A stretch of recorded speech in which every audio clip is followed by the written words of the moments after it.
રાજકોટ જિલ્લાના ધોરાજી તાલુકાને પણ સરકાર દ્વારા નવા સબ સ્ટેશનની ભેટ મળી છે, જેનું તારીખ 25ના રોજ માનનીય વડાપ્રધાન નરેન્દ્રભાઈ મોદી વર્ચ્યુઅલી લોકાર્પણ કરશે।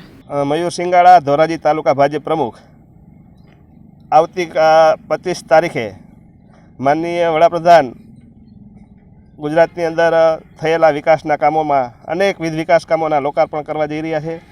તેમાંનું મારું આ ધોરાજી તાલુકાનું સુપડી ગામ, જ્યાં 66 kV વીજ સબસ્ટેશન હતું, જેને 132 kV વીજ સબસ્ટેશન કરી નાના મોટા ઉદ્યોગો, જ્યોતિગ્રામમાં તમામ આવતા ગ્રામ્ય અને ખેતીવાડી કનેક્શનો જે ધરાવતા હતા એ લોકોને 132 kVમાં ફ્રીક્વન્સી ઘટતી હતી અને વોલ્ટેજ ઓછા આવતા હતા।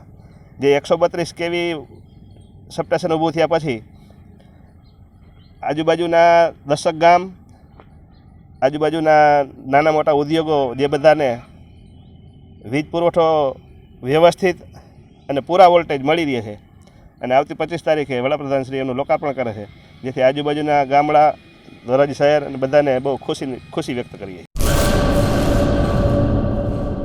વેચિયા કચ્છ મધ્યે શ્રી સામત રાજા દાદાના મંદિરના વિકાસ અર્થે અને ગૌશાળાના નવનિર્માણ અર્થે શ્રી સામત રાજા દાદાના અખાડા વેચિયા મધ્યે શ્રીમદ ભાગવત સપ્તાહ જ્ઞાન યજ્ઞ કથાનો પ્રારંભ તારીખ 22/2/2024, કથા વિરામ તારીખ 28/2/2024। શ્રી સામત રાજા દાદાનો અખાડો શ્રીમદ ભાગવત સપ્તાહ જ્ઞાન યજ્ઞના વક્તા શ્રી ભરતદાસજી બાપુ ગોંડલિયા, ભાવનગર વાડા। સુમધુર પ્રસંગો।